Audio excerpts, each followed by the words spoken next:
కూర్చోవరే ఉన్నా ఏంటి వైసీపీ వాళ్ళు నా 12 ఎకరాల ల్యాండ్ టైటిలింగ్ యాక్ట్ కింద దుబ్బేశారా?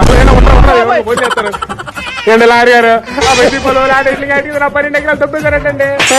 ఏం చేయలేము పోయినట్టేనా? అయ్యో ఇప్పుడు అలాగా బాగాలేదు లిస్ట్ గాడికి. ఇలా డబ్బున్న వాళ్ళందరికీ ఇలానే కావాలి. జగన్ గారు దూరం తీర్చాడు. అమ్మా అవునా ల్యాండ్ టైటిలింగ్ యాక్ట్ కింద దుబ్బేశారు. ఇల్లు కూడా అమ్మా నువ్వు కంగారు పడకమ్మా, నేను ఏదో చేస్తా. అలాంటి పేదోళ్ళకి సేఫ్. జగన్ గారు బాగా దోలు తీర్చేయడు వీళ్ళకి. హలో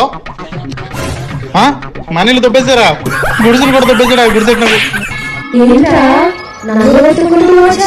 ఒకటి అధికారి వచ్చి మొత్తం మీకు 5 సంవత్సరాల క్రితం చంద్రబాబు చెప్పిందే కదా జరిగింది.